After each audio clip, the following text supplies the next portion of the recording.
Good evening, everybody. Welcome back to the Guna Talks. It is Wednesday evening, and I want to talk about a story that I saw today on TALKSPORT, or an interview maybe last night, but it's been the last 24 hours. But before I talk about that, don't forget to like, share, subscribe, join the community, help me grow. It's been going really well, so thank you for everyone who's done that, who's commented, who's subscribed, and all that lovely stuff.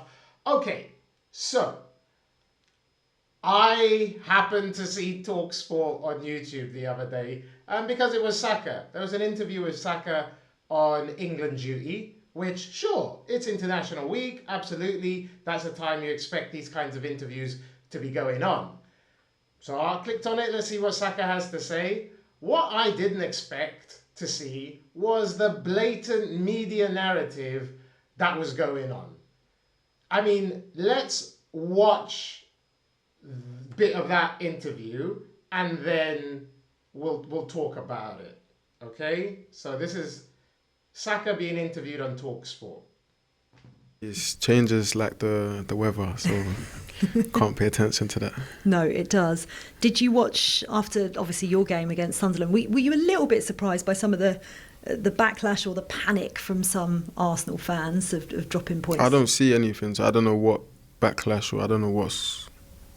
Backlash is probably extreme, but there was some starting to panic already. One game dropped 2 points against Sunderland, and some fans start to panic a bit. It's exactly what I said, it's people's opinions and, thoughts about us change like the weather. The most important thing is the change room, how solid we are, the foundation we have, the belief we have in ourselves, and how we stick together through the good and bad. That's the most important. We can't pay attention to the external noise because it's always fluctuating. So, yeah, we're good. We're in a good place, and now it's time to focus on international duty. Okay, so I wanted you to get the full context of that interview and to see how Saka responded to it, because I think it's very important the way he deals with that. So the reporter tries to start this narrative of there being some backlash from Arsenal fans, and Saka wasn't buying it. Right? He was immediately like, "Well, what were you talking about?" No, I've not seen that because I'm not on socials, whatnot. And then she backtracks, right? Oh, well, no, maybe backlash is a bit too strong, but this, that. I mean, yeah, it's a bit too strong because there was no backlash. Obviously, fans are going to be disappointed when you drop points, particularly at the end of the game. But I'm an Arsenal fan, and I'm in the community, and I have not seen anybody freaking out. I've not seen any backlash, just the usual mini meltdown after you drop some points, but nothing at all that was anywhere near a backlash. And the way Saka dealt with it was great.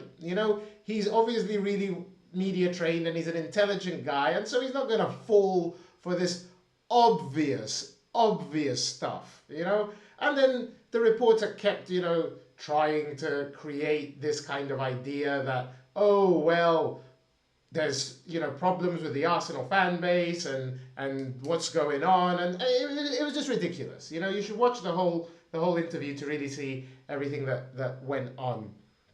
There is another part of that interview I want to look at, because the reporter, Saka's away with England. This should really be about England. Plenty of time to talk about the league the rest of the time, but he's with the England squad, and he's one of England's most important players, right? And then the reporter herself says, okay, let's move on to the England team, and then just continues talking about Arsenal. Seriously, check this out. Focusing on England, there's so many Arsenal players in this England squad now. I know Miles isn't in it this time round, but you've got yourself, Declan, Nonny's obviously out injured at the moment, Ebbs as well. What does that say about the strength of Arsenal and the strength of England as well? Yeah, it says a lot. We have a lot of players coming to the national team, and not just for England.